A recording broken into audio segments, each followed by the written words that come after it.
Jesus. Estamos de viagem desde da quinta-feira, passando aí por Geórgia, por vários estados, vindo lá de Massachusetts, e junto com esse pessoal aí que nos acompanha, essas bênçãos. E conhecer vocês é uma alegria muito grande para nós. Nós estamos investindo em plantações de igreja, e vocês foram uma dessas plantações de igreja, e nós estamos muito felizes por estar aqui, conhecer o pastor Sami. Eu já falei com o Samuel que o dia que ele não quiser caminhar mais com o Sami, nós estamos lá com o Sami. Estamos juntos. Nós somos IPB, nós somos Igreja Presbiteriana do Brasil, aqui nos Estados Unidos, estamos montando um presbitério. O nosso desejo é que igrejas como essa, igrejas reformadas, com pastores como o pastor Sami, venham a florescer nos Estados Unidos. O nosso objetivo não é só plantar igrejas brasileiras, também plantar igrejas americanas. Nós já começamos uma plantação na nossa própria sede de uma igreja americana. Estava ouvindo ali hoje o pastor Silas. Quem sabe a gente não coloca em oração em algum momento, mas a nossa igreja deseja muito plantar igrejas.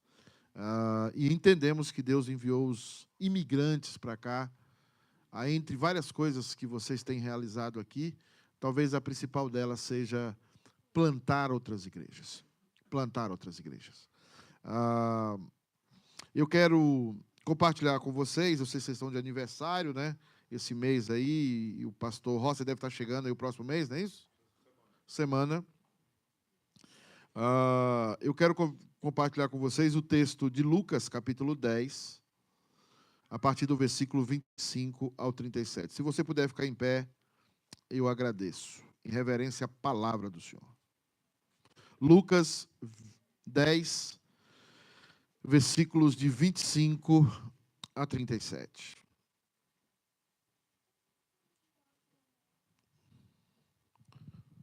Eu pediria ao pessoal do som, viu, pastor Sami, que mantenha o microfone baixo, porque às vezes quando eu começo, o pessoal acha que eu falo baixo, e eu não falo baixo. Eu já estou avisando, né, para não ter problema depois. Diz assim a palavra do Senhor: E eis que certo homem, intérprete da lei, se levantou com o intuito de pôr Jesus à prova e disse-lhe: Mestre, que farei para herdar a vida eterna? Então Jesus lhe perguntou: Que está escrito na lei? Como interpretas? A isto ele respondeu: Amarás o Senhor teu Deus de todo o teu coração, de toda a tua alma e de todas as tuas forças e de todo o teu entendimento, e amarás ao teu próximo como a ti mesmo. Então Jesus lhe disse: Respondestes corretamente, faze isto e viverás. Ele, porém, querendo justificar-se, perguntou a Jesus: Quem era o meu próximo? Jesus prosseguiu dizendo: Certo homem descia de Jerusalém para Jericó e veio a cair em mão de salteadores, os quais, depois de tudo lhe roubarem e lhe causarem muitos ferimentos, retiraram-se, deixando-o semi-morto.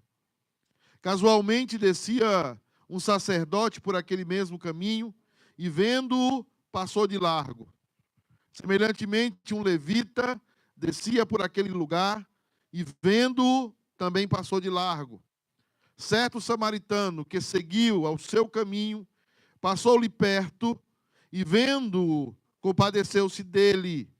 E, chegando-se, pesou-lhes os ferimentos, aplicando-lhes óleo e vinho. E, colocando-o sobre o seu próprio animal, levou-o para uma hospedaria e tratou dele. No dia seguinte, tirou 2 denários e os entregou ao hospedeiro, dizendo: Cuida deste homem, e se alguma coisa gastares a mais, eu te indenizarei quando voltar. Qual desses 3 te parece ter sido o próximo do homem que caiu na mão dos salteadores? Respondeu-lhe o intérprete da lei, o que usou de misericórdia para com ele. Então disse Jesus: Vai e procede de igual modo. Vamos orar. Senhor Deus, obrigado, Pai, pela Tua palavra que é viva e eficaz. Obrigado, Deus amado, por essa igreja que o Senhor plantou aqui. Obrigado pela liderança dessa igreja na pessoa do pastor Sami. Obrigado por as pessoas que estão se achegando a essa igreja. Pedimos, Deus amado, que essa igreja seja luzeiro aqui em Tampa. Seja referência aqui em Tampa. E que o Senhor levante homens e mulheres dispostos a anunciar o evangelho do Senhor. Nós pedimos isso em nome de Jesus. Amém. Podem tomar assento.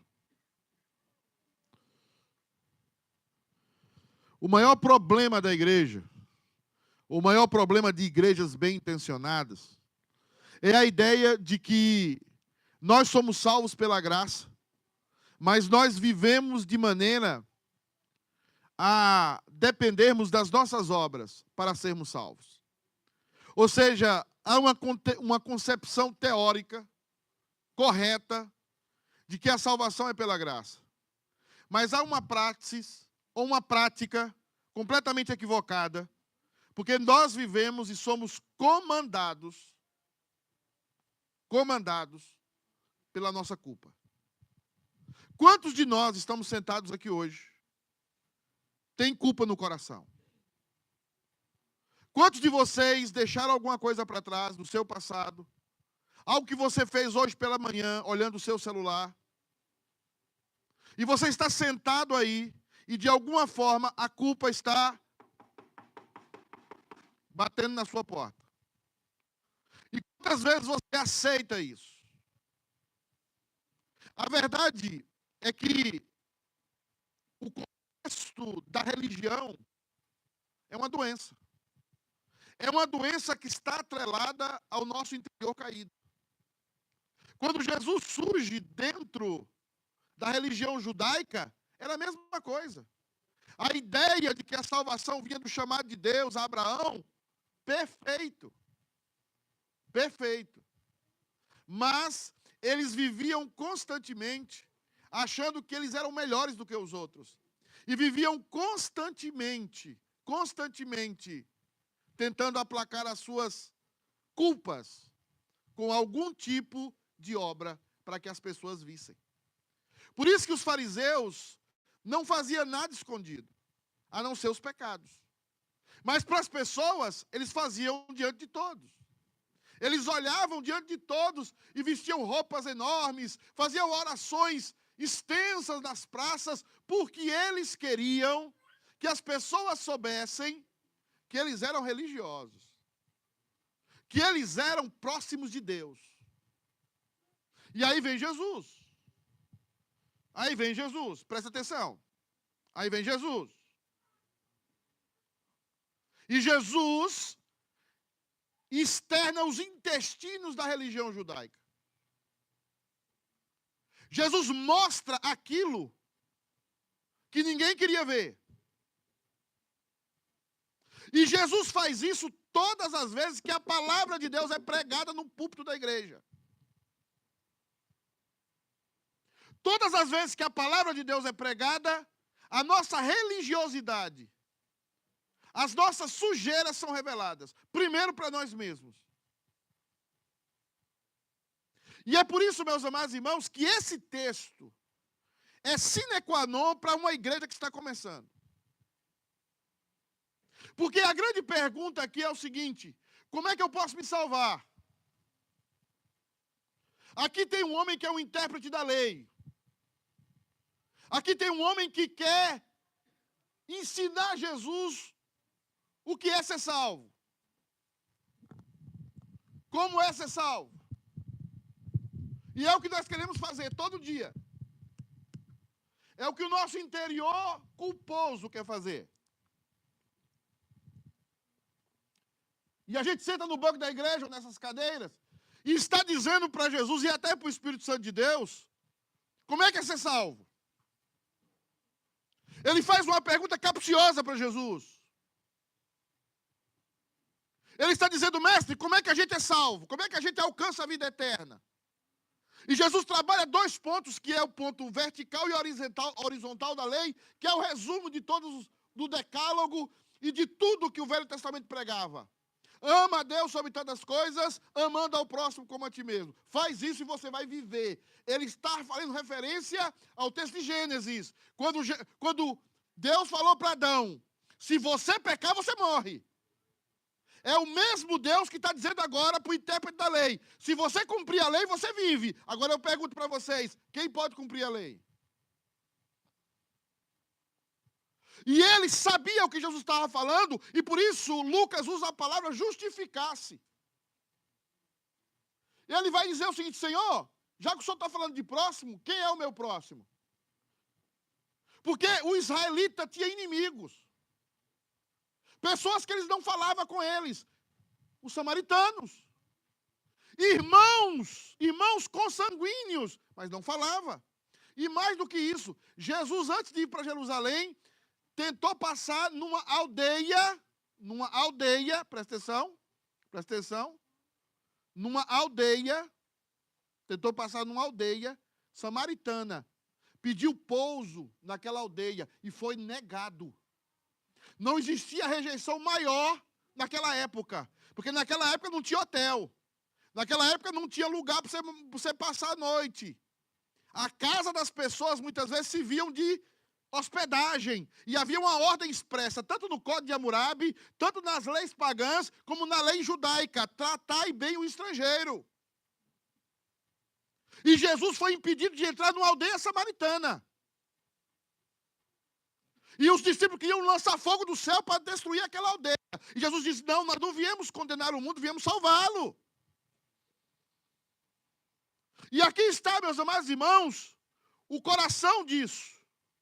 Essa parábola vai trazer o intestino nosso, da religião nossa, maquiada por muitas coisas, e vai colocar à luz, para que nós analisemos aqui 4 tipos de eus. Existem 4 tipos de eus nessa parábola. 4 tipos de interior do ser humano que está sendo revelado aqui nessa parábola. Porque a parábola do bom samaritano não é para ensinar a você ser bonzinho com as pessoas. A parábola do bom samaritano é para que eu e você descubramos quem nós somos. E a partir de descobrir quem nós somos, entendemos quem é Jesus na nossa vida. Então, e eu vou começar do primeiro eu até o 4. O primeiro eu revelado aqui, presta atenção, é o eu semi-morto. Olha aí na sua Bíblia, Lucas 30, versículo 30.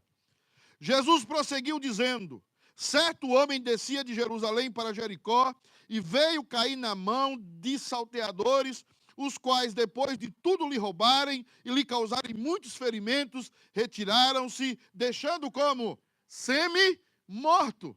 Pergunta para essa amada igreja: quem é o homem que está à beira do caminho, depois de ser atacado por salteadores e deixado semi-morto? Quem é esse homem? Esse homem, meus amados irmãos, na história de Jesus, é toda a raça humana. A raça humana está como semi-morta, à beira do caminho, caída. Não pode se mover, não pode pedir socorro. A ideia do semi-morto aqui é que ele estava praticamente inconsciente. Agora, quem é que está semi-morto? Presta atenção. Quem é que está semi-morto? Paulo diz: nós estamos mortos nos nossos delitos e pecados. Todos nós estamos à beira do caminho, todos os nós não estamos mais no caminho, todos os nós nos desviamos e nós estamos lá, à beira do caminho, semi-morto, quase em coma, e não temos condição de levantar e seguir o caminho. Quem de nós pode se salvar por si só? Quem de nós pode dizer: eu decidi me salvar, eu decidi andar o caminho correto? Quem de nós aqui hoje sentado pode fazer isso? Eu já vos respondo: ninguém. Porque esse aqui é o retrato da humanidade. É o primeiro retrato que Jesus apresenta. Vocês estão mortos. É a conclusão dos 3 primeiros capítulos de Romanos, quando Paulo diz: todos pecaram e destituídos estão da graça de Deus. E aí, meus amados irmãos, que tudo começa. Porque se você vem para a igreja e você canta esses louvores, e você não entende que um dia você estava semi-morto, e que você foi salvo não pelas suas obras, e não porque você decidiu seguir Jesus, mas porque Jesus encontrou você, porque Jesus resgatou você, você jamais vai entender este homem caído à beira do caminho, semi-morto. Porque se você e eu não somos um dia, ou não fomos um dia, este homem à beira do caminho, semi-morto, jamais nós entenderemos a salvação do Senhor. Segundo eu prego rápido, tá? Segundo eu, o primeiro eu é o semi-morto. Repita, pode repetir aqui, né? Repita, semi-morto, vamos lá. O segundo eu, meus amados irmãos, é o eu ladrão. O primeiro eu é o semi-morto, o segundo é o eu ladrão.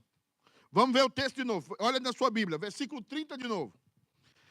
Jesus prosseguiu dizendo, certo homem descia de Jerusalém para Jericó e veio cair na mão de quê? De quê, amados irmãos? Repita mais forte, vamos lá? Quem são os ladrões da história? Quantas pessoas você já machucou na vida? Quantas pessoas você já feriu na sua vida? Depois que Caim e Abel pecam, que Adão e Eva pecam, o que acontece com Caim e Abel? Um vai lá e mata o outro. Será se você não é ladrão da vida de alguém? Será se você já não foi ladrona da vida de alguém? Será se você hoje não é uma ladrona de alguém subtraído? Aqui não é dinheiro, não. Tem gente que é sanguessuga. Tem gente que entra na vida dos outros para destruir os outros, para deixar os outros à beira do caminho. Mas todos nós temos essa doença. Todos nós nascemos em pecado, nascemos ladrões por natureza. E eu não estou falando de dinheiro. Se eu estivesse falando de dinheiro, é fácil. Eu estou falando que você entrou na vida de alguém e deixou uma ferida tão grande que é irremediável. Eu estou falando das palavras que saem da sua boca e que você fere pessoas, que aquelas palavras, se Deus não usar de grande milagre, não tem cura. Quantos de nós somos ladrões dentro da igreja? Quantos de nós não contribuímos em nada para a vida dos outros? E isso, meus amados irmãos, é muito sério. Porque o que ele está fazendo aqui é o seguinte, o que fazia o judeu? O judeu roubava as viúvas. Entrava na casa das viúvas, nas madrugadas, para manter relações com as viúvas. Para violentá-las, para oprimi-las. Dizendo que ia fazer uma oração. Quantos você conhece aí fora que é assim? Quantos você conhece na sua vida que é assim? Você veio para somar. Você veio para contribuir, para quando alguém passar na sua vida, essa pessoa entendeu que acrescentou-se algo e não lhe foi roubado algo. A Bíblia fala algo muito sério sobre o justo. Presta atenção. O justo é aquele que passando pelo vale de Baca. Sabe o que é o vale de Baca? É um vale que as pessoas jogavam os corpos e os corpos estavam em estado de decomposição e ficavam todos expostos e as aves de rapina comiam, o cheiro era terrível. Mas a Bíblia diz o seguinte, presta atenção, o crente é aquele que passando pelo vale de Baca faz dele um campo florido. Na sua vida, você já percebeu alguma vez na sua vida que você é ladrão de algo? Você, jovem, já percebeu quantas vezes você é ladrão da sua casa? Quantas vezes você não respeita o seu pai, a sua mãe, não ouve o seu pai, não ouve a sua mãe? Retratos da sociedade judaica é também retratos da nossa vida. Você e eu também fomos ladrões. O problema é que alguns dizem que encontrou Jesus, mas continuam ladrões. Você não acrescenta nada na vida de ninguém, você só subtrai. Cuidado com isso. Terceiro eu. Primeiro eu é o eu quê? Semi-morto, repita. O segundo eu é o eu o quê? Salteador, ladrão. Terceiro eu é o eu religioso. Vamos ver o texto. Diz assim, olha o texto. Presta atenção, vocês são presbiterianos. Presbiteriano, olha o texto. Casualmente, repita casualmente. Mais forte, casualmente. A palavra casualmente no grego significa probabilidade muito forte de acontecer. É algo natural da vida. É um costume. É algo que pode acontecer a qualquer momento. Então, a casualidade aqui não é a falta de Deus. É coisas que acontecem nas relações humanas. Todos os dias. Agora, presta atenção. Casualmente descia um sacerdote por aquele mesmo caminho. E vendo, fez o que o sacerdote? Fez o que, meus irmãos? Mais forte, fez o quê? Agora vai lá para o versículo 32, vamos lá. Que advérbio começa aí a frase? Qual é o advérbio que começa a frase? Vamos lá, todo mundo? Da mesma forma, esse semelhantemente aí é o mesmo semelhantemente da Santa Ceia, do pão e do vinho. Semelhantemente o quê? Agora quem era? Um levita, que não era músico, era diácono, o cara quer ser levita, mas não quer carregar a cadeira. Semelhantemente, um levita descia por aquele lugar e vendo fez o quê? Se aproximou? Se aproximou? Se aproximou, gente? Terceiro eu é a religião dos que se sentem superior aos outros. Veja bem, se a sua religião, se o Jesus que conquistou você, não está deixando você mais pobre, tem um problema. Porque, veja bem, a teologia da prosperidade fala assim, quanto mais perto de Jesus, mais rico. Você sabia disso? Quanto mais você abraça a obra de Deus e a igreja do Senhor, você fica mais pobre. Pastor, que absurdo. Eu posso dar exemplo para você aqui, ó. Quando alguém se apaixona pela obra de Deus, quando alguém é resgatado por Jesus Cristo, quando alguém entende o tamanho de Jesus, a grande pérola, a religião dele morre. E a vida dele é se sacrificar pelo outro que não merece, pelo outro que ele não conhece, pelo outro que está à beira do caminho. Mas a religião falida diz que você é superior aos que estão na rua. Uma das grandes doutrinas que nós temos é a doutrina da eleição e da predestinação. Aonde você foi salvo pela graça porque você é igual aos outros. Eu sou igual aos outros. O grande plus da doutrina da eleição não é que nós temos uma estrela na testa, que nós somos melhores do que os outros. É justamente porque nós somos iguais. Aí que está a fortaleza. Nós somos iguais ao mundo. Mas ele resolveu nos salvar, ele resolveu nos resgatar, ele nos elegeu antes da fundação do mundo. Por quê? Porque ele quis. Mas sabe o que o judeu achava? Ele era melhor. Ele tinha um sangue diferente, um DNA melhor. E aí a sua religião cria o quê? Cria um monstro. Porque como é que você está vendo alguém à beira do caminho, gemendo, e você passa de lá? O texto é claro. Eles resolveram o quê? Passar.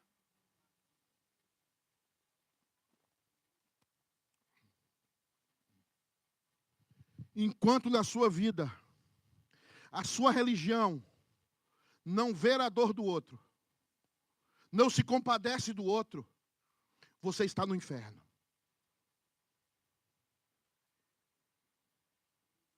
Se você não divide o seu pão com o faminto, você não conheceu Jesus. Não é o que está sobrando na conta. É o teu pão. A Bíblia é clara, é o teu pão com o faminto. Não é o que está sobrando, não é o que está na despensa. Por isso, meus amados irmãos, que aqueles que foram impactados por Jesus Cristo, deixaram tudo o que tinha, consideraram tudo como nada, como excremento, diante da glória de Jesus. Mas a religião endeusa você. A religião endeusa seu trabalho para a igreja. Eu estou apressado porque é para o louvor, mas tem alguém gritando ao seu lado. Como o caso da irmã que foi filmada, que a vizinha do lado estava sendo espancada pelo marido, mas ela estava atrasada para ir para a igreja, porque era membro do louvor da igreja. Ela foi embora, a vizinha, quando ela chega, a vizinha está morta. E louvou a Deus, levantou a mão. O seu coração está no inferno, a sua mente é religião pura, mas o seu coração não conheceu o Cristo. Chorar com os que choram.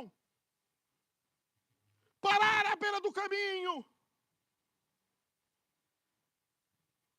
Disseram para mim um dia, pandemia, eu falei, abre o caixa da igreja. Vamos ficar sem nada, vamos pagar a cesta básica, pagar aluguel. Não, pastor, os pastores se levantaram em Boston contra mim, nós vamos cuidar do povo. Ah, o dinheiro é para pagar salário de pastor, que se lasque, salário de pastor, nós vamos cuidar do povo. E a gente ia lá, o dinheiro não acabava, a gente botava dinheiro para o povo, pagava aluguel de um, fazendo não sei o quê. Os dias que acabava o negócio, porque tinha uma cota, e tinha dinheiro chegando, e dinheiro chegando, e dinheiro chegando. E os presbíteros olharam para mim e falaram assim, pastor, o que está acontecendo? É que a gente passou a parar de confiar em dinheiro, a gente parou de ser uns religiosozinhos esquizofrênicos e começamos a ser cristãos. O eu religioso. Mas e agora? Eu falei que existem 4 religiosos, 4 eus e um estrangeiro. Falei ou não falei? Falei agora de quantos eus? Quantos eus eu falei até agora? Quantos, igreja? Mais forte, quantos? O eu, primeiro eu é o quê? Semi-morto. O segundo eu? Ladrão. O terceiro eu? Mas no meio dos eus, da minha e da sua vida, tem um estrangeiro.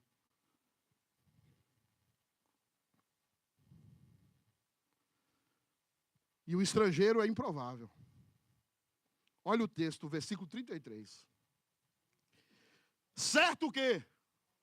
Era um específico? Não. Genérico, um samaritano, o improvável. O samaritano era o quê?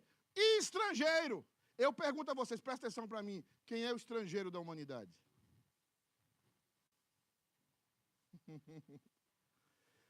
Quem é o estrangeiro da humanidade? Quem é que não é da mesma natureza que nós? Quem é que é de outra natureza, de outra lógica? Quem é Deus de Deus e homem de homem? Quem é o estrangeiro da história, igreja? Quem é o estrangeiro da história? O inseto samaritano que seguia o seu caminho. Quem é o único que consegue seguir o seu caminho e não desviar dele? Jesus Cristo!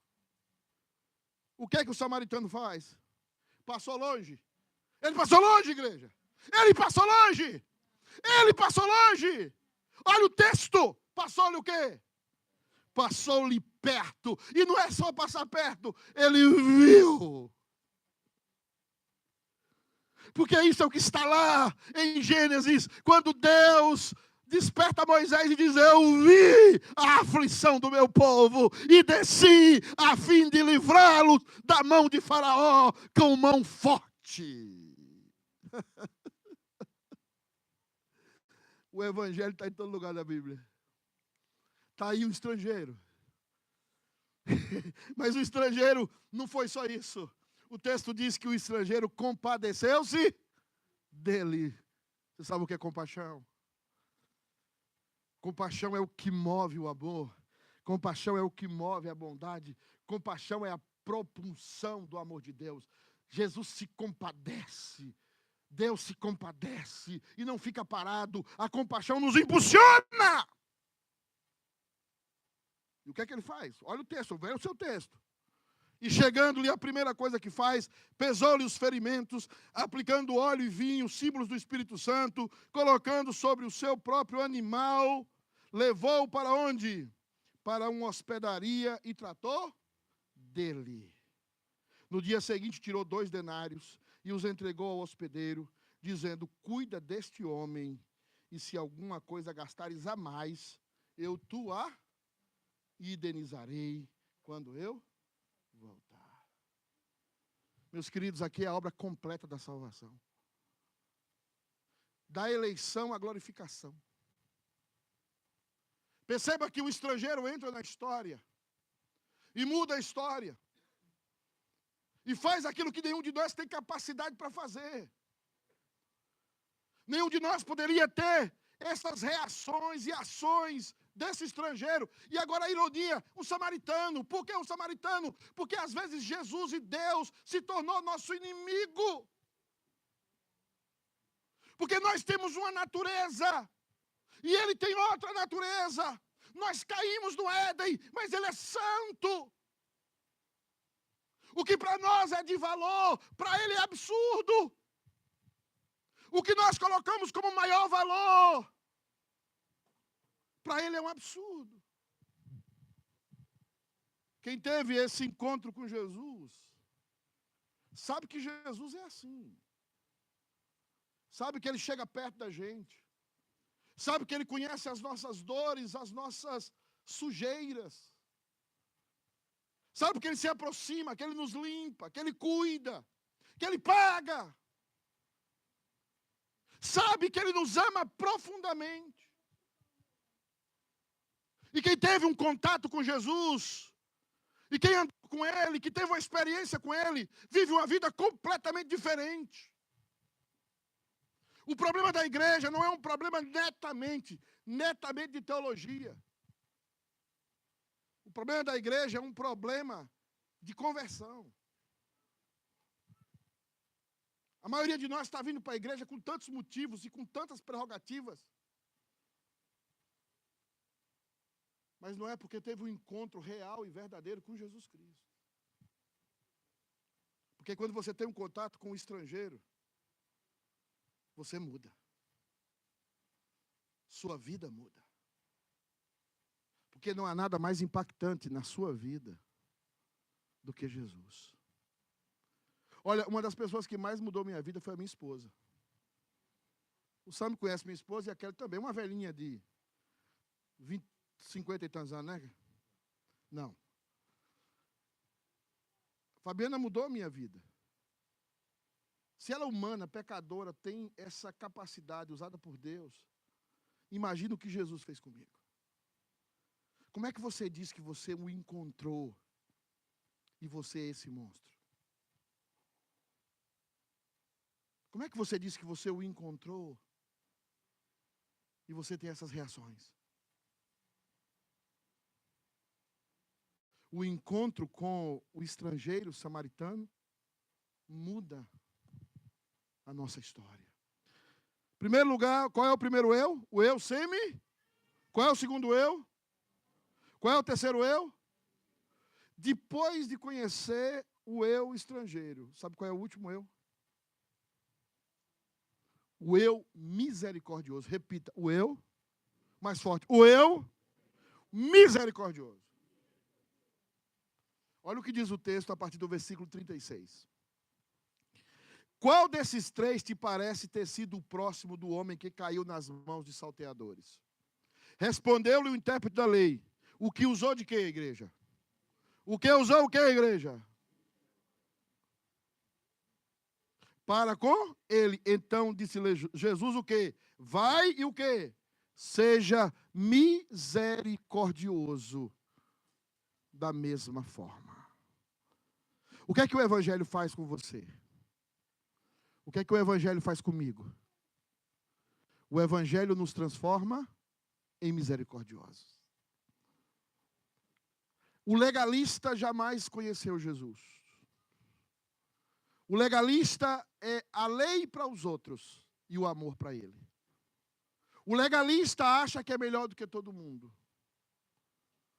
Mas o que Jesus está demonstrando é que quanto mais você tem contato com ele, você se aproxima das pessoas não para impor as suas verdades para elas.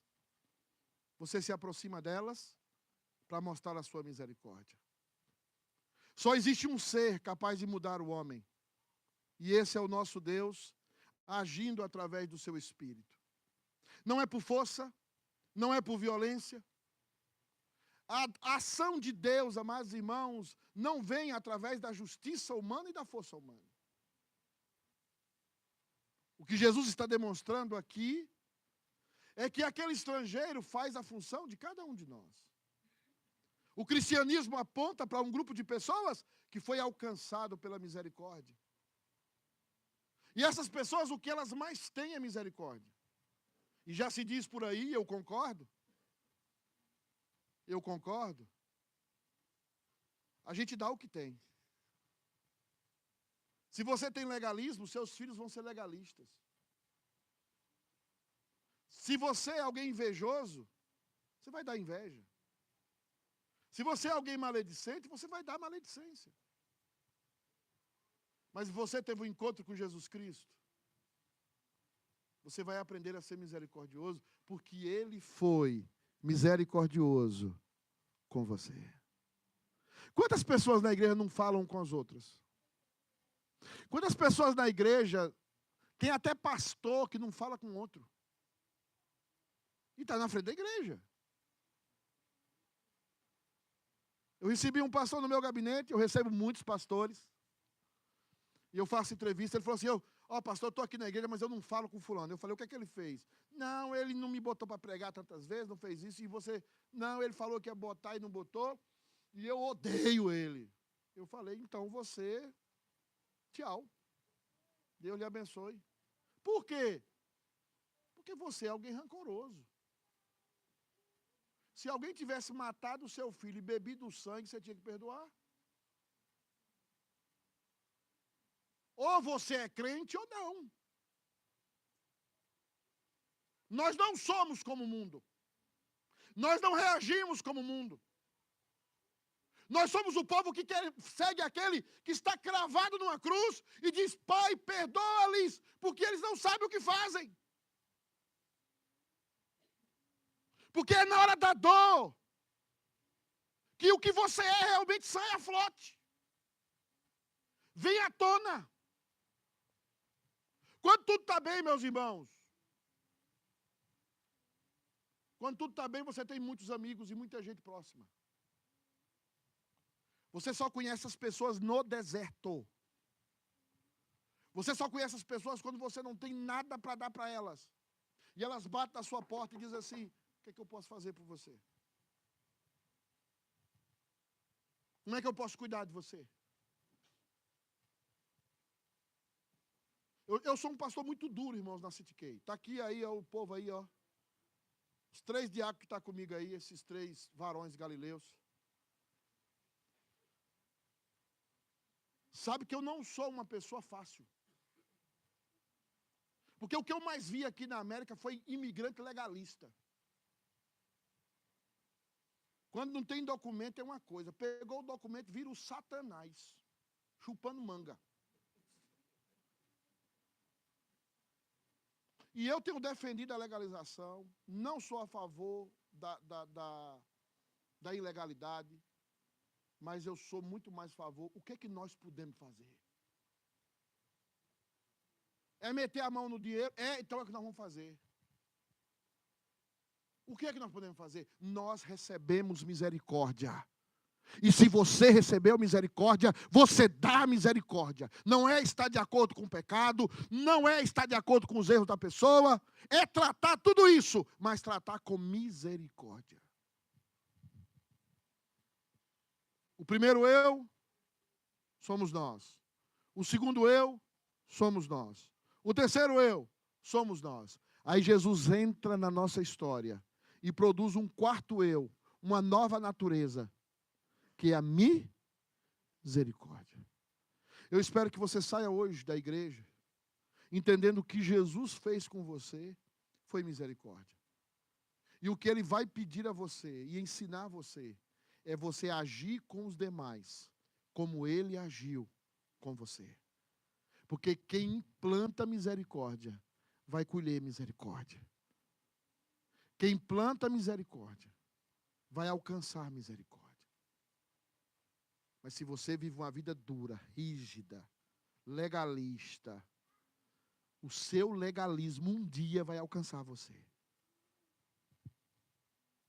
O seu legalismo um dia vai bater na porta da sua casa. E você vai escutar Deus dizendo, na mesma maneira que você tratou os outros, agora é hora de eu tratar você. Então, antes que isso aconteça, aprenda hoje com Jesus. Saia dessa igreja hoje. Tem alguém que você não conversa? Tem alguém que você não fala? Vai lá e diz, eu não te perdoo, meu irmão. Eu tinha uma menina linda, rapaz, que resolveu namorar comigo. Só terminando aqui, ô pastor.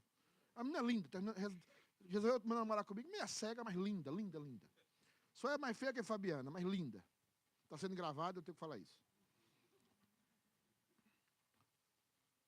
E eu já era seminarista, porque na minha cidade, lá do interior da Bahia, eu estudava em São Paulo, mas o seminarista era chamado seminarista. Eu já era seminarista da igreja. E seminarista, você sabe, pode ser feio o tanto que for, as meninas gostam. Não sei porquê. Ela chegou, eu quero namorar contigo. Eu falei, pois não, uma menina bonita como você, como é que eu não vou namorar? Mas na época eu era crente. Não sei se agora, né, continua. Vamos orar. E ela, vamos, orando, conversando com ela. E ela falou assim, eu só não converso com fulano. Eu falei, como é?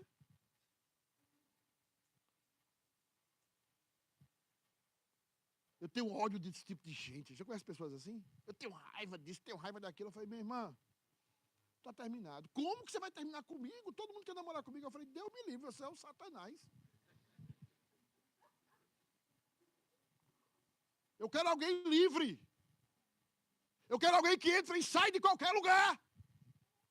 Eu quero alguém que não precisa mudar o lado da calçada porque o outro está vindo. Eu quero alguém livre. Porque a misericórdia de Deus nos alcançou. Essa mesma menina se matou. Soltou de uma cachoeira chamada da minha cidade, da minha região, chamada Cachoeira do Ferro Doido. Você bota aí, ó, Morro do Chapéu, Bahia. Porque gente assim vai acumulando. Agora, quando você é cheio de misericórdia, o que acontece? Oh, porque Deus diz o quê? Minha é a vingança. Eu retribuirei. A vingança não é sua. A vingança não é minha. A vingança é dele. Então, saia daqui hoje com o eu misericordioso. Vamos ficar em pé e vamos orar. Feche seus olhos. Coloca no coração as palavras do Senhor.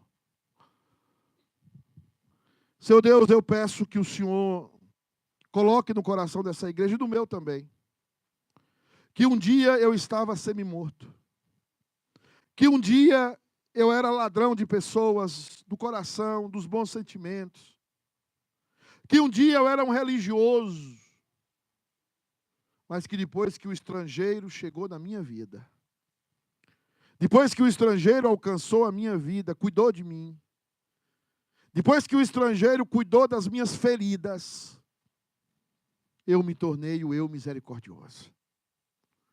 E que eu saia daqui hoje ainda mais reforçado com esse eu misericordioso, meu Deus. A ter misericórdia das pessoas a ponto de lhes pregar-lhes o Evangelho. A ponto de ser cuidados por eles. A ponto de ser abraçá-los. A ponto, Deus amado, de cuidar das feridas deles. Ainda que eles não mereçam. Porque nós também, meu Deus, não merecíamos. Então nos ajuda a cuidar de gente que não merece. Nos ajuda a estender misericórdia para gente que não merece ter misericórdia. Para que cada dia essa igreja cresça, desenvolva, não somente números, mas no coração. Para que o coração seja livre para buscar, Deus amado, sempre fazer a tua vontade. Em nome de Jesus. Amém, irmãos? Deus abençoe. E ainda de pé, meus queridos, ainda de pé, vamos responder a palavra que eu